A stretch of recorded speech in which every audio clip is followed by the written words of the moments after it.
Turbo ജോസിന്റെ ലുക്കിലേക്ക് എത്തി. Hair കട്ടാണ് ഉദ്ദേശിച്ചത്. ആരും ഒന്നും പറഞ്ഞില്ല.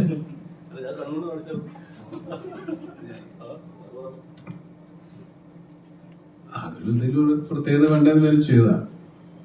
അതിനുമ്പ് ഞാനൊരു വെക്കേഷന് വേണ്ടി ചെറുതായിട്ട് മുടി വെട്ടി. അപ്പോൾ കുറച്ച് ദിവസം ഷൂട്ടിങ് തുടങ്ങുന്നതിന് മുമ്പ് ചെറിയൊരു വെക്കേഷൻ ഉണ്ടായിരുന്നു. അപ്പോൾ മുടിയിലൊക്കെ ഒന്ന് പണം നോക്കിയതാ.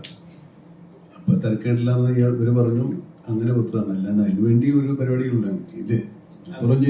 കുറേ ചെയ്തിട്ടെന്ന് ചോദിച്ചോണ്ട് അതങ്ങനെ മെയിൻറ്റെയിൻ ചെയ്തു. മുടി വെട്ടിക്കഴിഞ്ഞ് പിന്നെ വളരെ കുറേ സമയം എടുക്കുമല്ലേ. അപ്പം അതിന് മുമ്പ് പടം തുടങ്ങണം. അപ്പോൾ പിന്നെ ആ മുടി വെച്ച് അങ്ങ് അഭിനയിച്ചു. പിന്നെ പടം തീരുന്നവരെ ആ മുടി വെട്ടി അങ്ങനെ ആയിക്കൊണ്ടിരുന്നു. അങ്ങനെയാണ് എൻ്റെ കഥ. പടത്തിനകത്ത് 2-3 ഷർട്ടും കൊണ്ടും ഒക്കെ ഉള്ളൂ. പിന്നെ ഇപ്പൊ ഡ്രസ്സിന്റെ കാര്യത്തിൽ വലിയ പ്രശ്നങ്ങളൊന്നുമില്ല. വണ്ടികളെ ഒരുപാട് ഇഷ്ടപ്പെടുന്ന ഒരാളാണ് താങ്കൾ.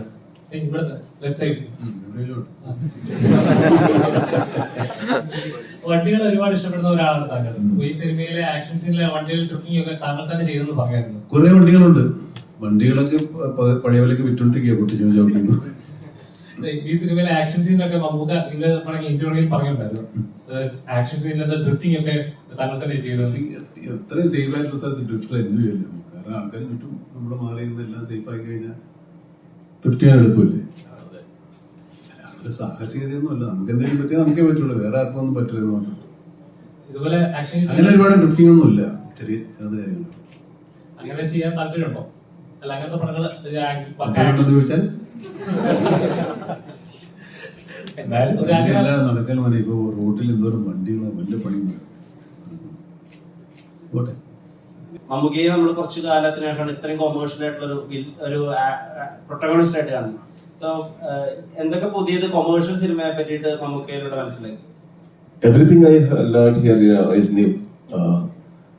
നമ്മുടെ വൈശാഖ് സാറുടെ techniques or the way Midun has written or for example the first day I went I was a little scared because of the language. എനിക്ക് മലയാളം അറിയും, പക്ഷെ അവരുടെ മുമ്പ് സംസാരിക്കുമ്പോൾ കുറച്ചും കൂടി ബുദ്ധിമുട്ടുണ്ട്. അപ്പോ എനിക്ക് കുറച്ചും കൂടി ഇന്റിമിഡേറ്റ് ആയി. എന്റെ ഡയലോഗ് ഫ്ലോ കുറച്ചും കൂടി മാറി.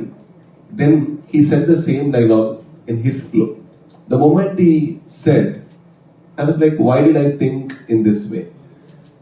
Then I was so comfortable because I knew that he's not judging me, and and the unfortunate thing was he didn't have dialogue. He had to look at me. That was much more scary. I feel like a dialogue. He's just looking at me. I need to tell it. I'm like, okay. But the moment he gave me the flow, I could actually hold on to the scene. So then I knew that there is a lot to learn in the commercial space that bridge cinema makers or indie filmmakers need to learn. The way they write, the way they approach Vishnu Sharma's camera angle, the way Sir performed, or Vaishak, how he ideated the scene and everything.